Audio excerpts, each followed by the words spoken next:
Chapter 15, Scroll of Kuluk, Sections 2 and 3. Thus it is written on the tablets of fate, whatever may be accomplished at the sun rising, let not the sun setting find undone. When you build as forever, and your fame shall be sung among the great in the everlasting halls. He who has done you one good turn will be more ready to do you another than will the one to whom you have done a good return. Expect not that the deeds of men should accord with the dictates of reason or be ruled by consideration of right. There are men who live for themselves alone, and their souls are smothered in the deadly winding sheet of selfishness. There is no greater loneliness than that of a man who lives for himself alone. He looks about him and says, all men seek to do me wrong. All men seek to be over me. His life is a problem, and his days are filled with anxiety. He says, what if tomorrow I shall not eat? And fervently steals from his friend. He hoards that which he cannot use. His soul is twisted and ugly. His countenance is mean. His days are a burden, and his nights sleepless. He deals harshly with those under his hand, for secretly acknowledging his own inferiority, he distrusts all men. These things are written in the third section of the Scroll of Kuluk. Consider the petty man, his deeds are mean and his manners servile. His heart shakes in a small breast. See him among the concourse of all the people, and his eyes shift from side to side. He shuffles about his affairs, and his path is not straight. He is spiteful and malicious. Like a snake, he crawls in the dust, ever ready to strike blindly at those above him, not knowing that their eyes are fixed far above his element, and he is unseen. He gossips and prattles like an idle woman, and men look down upon him, for his ways are those of a half-man. His pettiness is an irritation to all. His residence is a place of torment, for his wife despises him, and his children are wayward. He has no friends, a man to visit him for naught but their own benefit. His time is occupied with matters of small moment, and bigger undertakings overwhelm him. The deeds of greater men he cannot understand, and therefore derides them. Consider the vulgar man. His voice is loud and his words bawdy. Like the ass, he laughs without understanding. His tongue rattles in his head. He makes noise but not sense. In his ignorance, he pushes himself forward when, with his meager talents, he should remain behind. The tongue of a vulgar man betrays him and holds him up to mockery. His companions are petty men and hypocrites. He is jovial in the midst of sorrow and speaks loudly when others whisper. He is a man afraid of silences. He is a man afraid of himself. He has no understanding of the innocence of children and no respect for the modesty of women.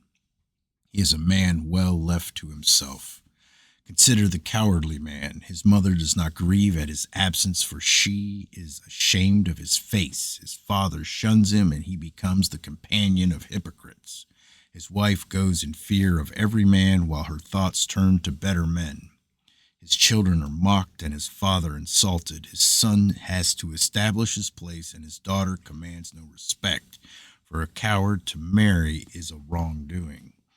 He has no friends, for all men avoid him. His manner is furtive, and he slinks from place to place. He can put on a bold front and may deceive foolish women, but underneath his heart is craven.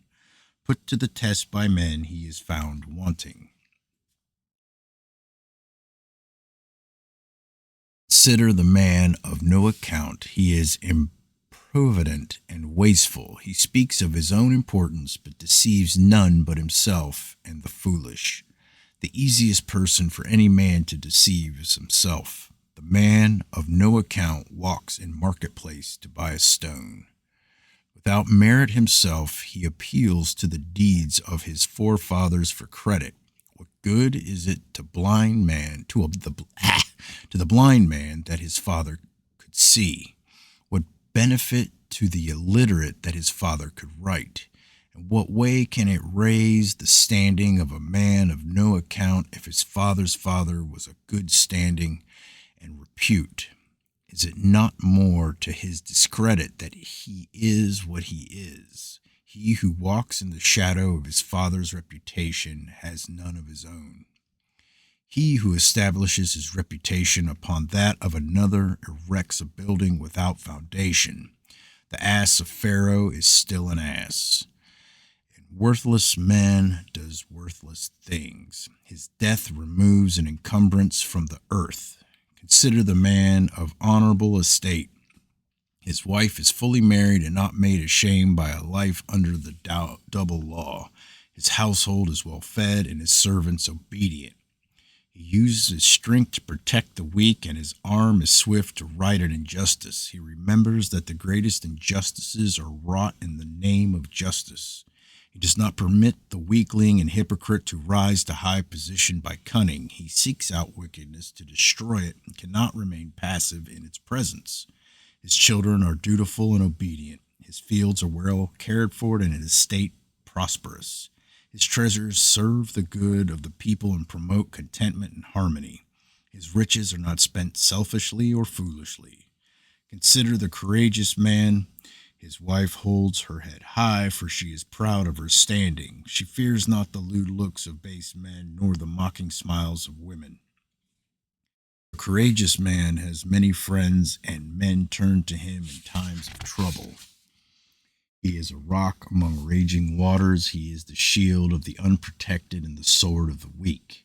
His arm is steady and his thoughts clear. He walks among the people with head held high, for he fears no man. Lesser men give way before him, and he is followed by the admiring glances of women.